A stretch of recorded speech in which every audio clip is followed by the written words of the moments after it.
नमस्कार and welcome you all at Sahchar current affairs. आज करते हैं हम लोग 19 तारीख का करंट अफेयर। चलिए शुरू करते हैं इस वीडियो को। पहला क्वेश्चन है हमारे पास, who was awarded the 58th Jnanpith award 2023। तो ध्यान रखिएगा, ये दो लोगों को दिया गया है।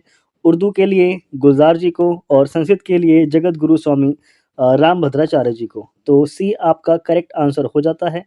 ठीक है, इनके बारे में यहाँ पर देखिए, 58वां ज्ञानपीठ अवार्ड है ये। संस्कृत के लिए दिया गया है, रामभद्राचार्य ये हैं। वहीं बात करते हैं आपके गुलजार जी, इनको हर कोई जानता ही है। ये इनकी फ़ोटो यहाँ पे लगी हुई है, इनको उर्दू के लिए दिया गया है और इन्हें संस्कृत के लिए दिया गया है। इसके बारे में थोड़ा-सा यहाँ पे मैंने जानकारी दे दी है, जैसे कि आप समझ सकते हो। लिटरेचर के लिए ये अवार्ड दिया जाता है इंडिया के अंदर। स्पॉन्सर करता है इसको भारतीय ज्ञानपीठ। इसका जो अवार्ड की राशि है, वो आपकी 11 लाख से 17 लाख के बीच में होती है। ठीक है, लगभग $21,000 2023 के अंदर 17 लाख रुपए दिए जाते हैं। 1965 में इसकी शुरुआत हुई थी, 2023 में लास्ट अवार्ड दिए गए हैं इन दोनों लोगों को। हाइलाइट्स की बात करें तो 63 लोगों को ये अवार्ड अब तक दिए जा चुके हैं।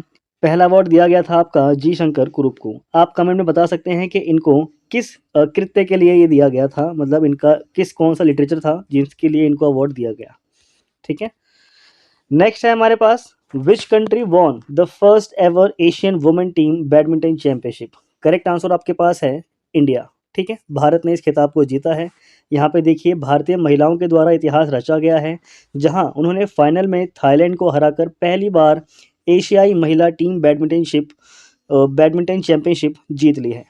ठीक है, नेक्स्ट आपके पास है, हाल के बदलावों के बाद दादा साहेब फाल्के पुरस्कारों में कितनी राशि दी जाती है। पहले ये राशि 10 लाख रुपए हुआ करती थी अवार्ड के लिए, जिसे बढ़ा करके अब 15 लाख रुपए कर दिया गया है। ये एक गलत ट्रांसलेट कर दिया गया है क्वेश्चन का। फिलहाल दोनों के आंसर मैंने आपको बता दिए हैं।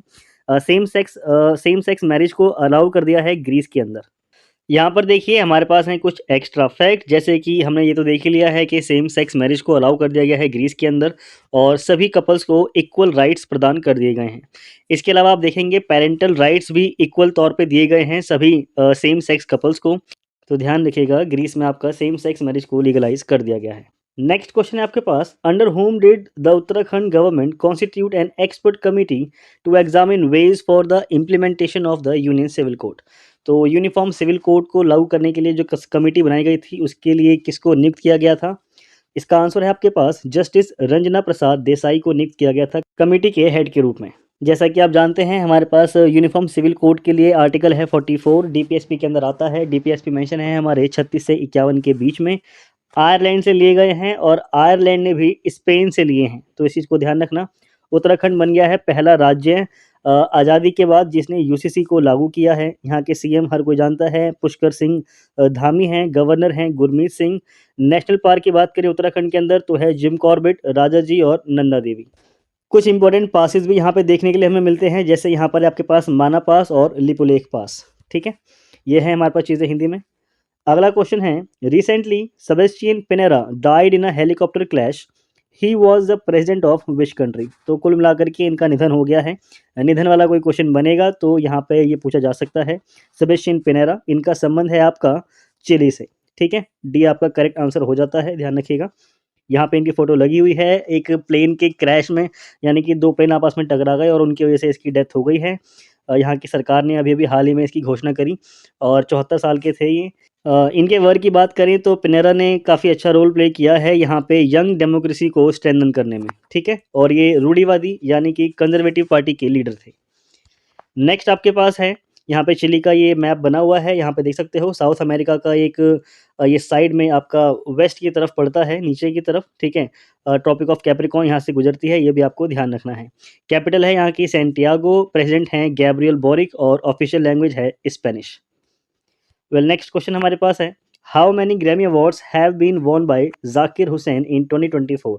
तो 2024 में जाकिर हुसैन के द्वारा 2 ग्रैमी अवार्ड जीते गए हैं, एक इनके सिंगल परफॉर्मेंस के लिए और एक ग्रुप परफॉर्मेंस में इन्होंने जीता है। ठीक है, यहाँ पे इनकी फ़ोटो लगी हुई है, तबला बजाते हैं। सबसे पहले ध्यान रखिए, जाकिर हुसैन ने ग्रैमी अवार्ड जीता है पश्तो लैंग्वेज में। इनका सर्वश्रेष्ठ वैश्विक प्रदर्शन था संगीत का, एज वी स्पीक के लिए। ठीक है, इसके अलावा इनकी एक एल्बम भी थी ये थी आपकी दिस मोमेंट, ये मैंने आपको प्रीवियस क्लासेस में करवाया है। सर्वश्रेष्ठ वैश्विक संगीत एल्बम है ये, और शक्ति बैंड था, इसको ये दिया गया था, जिसके अंदर शंकर महादेवन और वी सेल्वर गणेश भी शामिल थे, और उसी में शामिल थे आपके जाकिर हुसैन। ठीक है, टेलर स्विफ्ट का नाम हर कोई जानता ही है, इन्होंने काफ़ी अच्छा काम किया था और बहुत नाम इनका हुआ है, तो किसी ना किसी पेपर में इनका नाम ज़रूर आएगा, और आया भी है। एल्बम थी इनकी मिडनाइट्स, इसके लिए इनको अवार्ड दिया गया था। ठीक है, एल्बम ऑफ द ईयर थी इनकी, और चौथा अवार्ड है जो इनको दिया गया है इस साल ये। ठीक है, यानी कि इस साल नहीं, टोटल देखा जाए तो चौथा अवार्ड है इनका ये, जो इन्होंने जीता है। इसके बाद है आपके पास रिकॉर्ड ऑफ द ईयर, ये है आपका माइली साइरस को दिया गया था फूल, यानी कि ये प्रथम ग्रैमी अवार्ड था, फ्लावर्स के लिए दिया गया था। ठीक है, इंग्लिश में ये शायद स्लाइड आगे पीछे हो गई है, इंग्लिश वाली आगे है। तो प्रथम ग्रैमी अवार्ड था ये 1959 का, जो दिया गया था माइली साइरस को। ठीक है, फ्लावर्स के लिए, यहाँ पे आप देख सकते हो फ्लावर्स के लिए दिया गया था माइली साइरस को, ये आगे पीछे पता नहीं कैसे हो गया। नेक्स्ट हमारे पास है, recently Bihar state disaster management authority ने लॉन्च किया है एक नोवल डिवाइस, जिसका नाम है alert people on natural calamities. What is the name of that device? तो ध्यान रखिए, इसका जो नाम है वो भी हंसने वाला ही है, इसका नाम रखा गया है नीतीश। बिहार की स्टेट डिजास्टर मैनेजमेंट अथॉरिटी ने लॉन्च किया है नीतीश डिवाइस को। ठीक है, नीतीश स्टैंड करता है novel initiative technological intervention for safety of human lifes के लिए। इसकी फुल फॉर्म पूछी जा सकती है बीपीएससी के एग्जाम में या फिर बीपीएससी के किसी और एग्जाम में, ध्यान रखिएगा। ये जो डिवाइस है ये पेंडेंट शेप में है, जैसे कि मैंने आपको बताया अभी, और इसको डिज़ाइन किया गया है किसके लिए? सेफ्टी मेजर को ध्यान रखते हुए बिहार के लोगों के लिए। कुल मिलाकर के 4 केसेस में हेल्प करेगी, लाइटनिंग के लिए, फ्लडिंग के लिए, हीट वेव के लिए और कोल्ड वेव के लिए। नाम रखा गया है इसका नीतीश, फुल फॉर्म ध्यान रखना।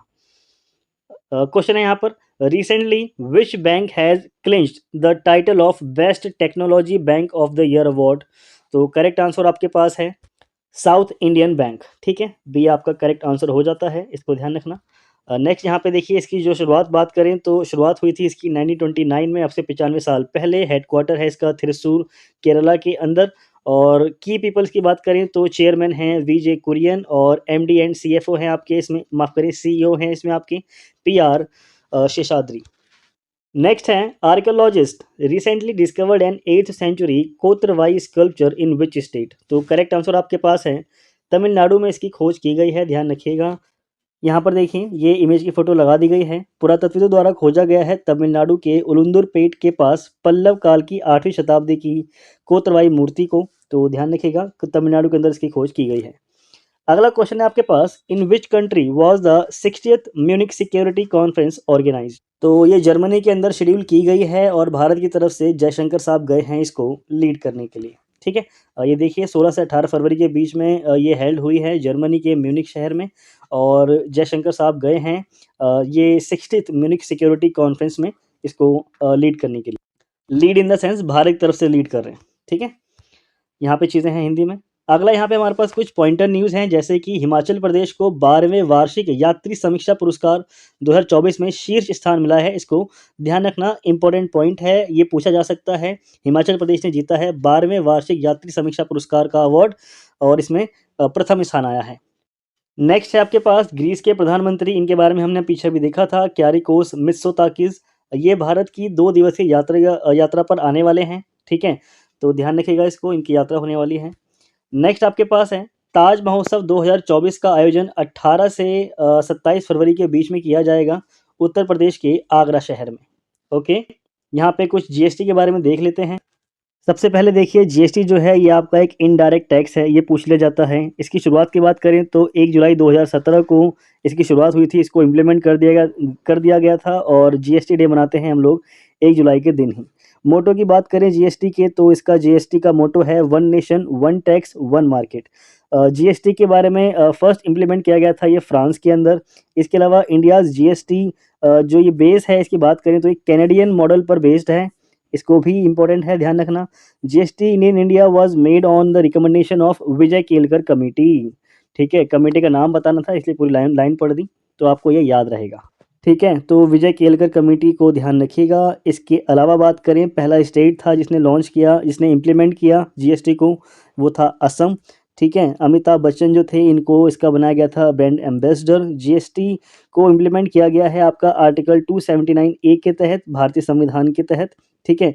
और आर्टिकल 246 ए के तहत स्टेट्स को ये पावर दी गई है कि वो गुड्स और सर्विस के लिए टैक्स को एक तरह से अवेल कर सकते हैं लोगों से। फाइनेंस मिनिस्टर की बात करें तो अरुण जेटली पहले चेयरमैन थे जीएसटी काउंसिल के। यहाँ पर देखिए कुछ और पॉइंट्स हैं, जैसे कि जीएसटी काउंसिल में 33 मेंबर होते हैं, जिसमें सेंट्रल गवर्नमेंट के 2, स्टेट्स के 28 और यूटी किन्हीं भी 3 यूटी के यहाँ पे 3 मेंबर होते हैं। ठीक है, यूटी की तरफ से 3 मेंबर आते हैं, बस इतना ध्यान रखना। और जीएसटी की बात करें तो 101वें संविधान संशोधन के द्वारा 2016 में इसको इम्प्लीमेंट किया गया था। बिल जो था वो 122वें नंबर का था। 5 इसमें टैक्स के स्लैब हैं, जिसमें आपका 0%, 5%, 12%, 18% और 28% ये स्लैब हैं जो रखे गए हैं टैक्स के। इसके अलावा इम्प्लीमेंटेशन की बात करें तो टैक्स अपॉन टैक्स का जो सिस्टम था भारत में, वो समाप्त हो गया है इससे। और जीएसटी के फादर की बात करें तो वो थे आपके अटल बिहारी वाजपेयी। ठीक है। यहाँ पे आपके पास क्वेश्चन ऑफ द डे, जैसे कि हाल ही में किस राज्य में कोमुरा वैली रेलवे स्टेशन की आधारशिला रखी गई है, ये मैंने आपको कराया था प्रीवियस क्लास में। कमेंट में जाकर के दीजिए इसका आंसर। जल्दी मिलते हैं नेक्स्ट वीडियो में। होप सब लोग अच्छा लगे। Don't forget to subscribe and like the video. Comment करना ना भूलें और शेयर करें दोस्तों से। Thank you.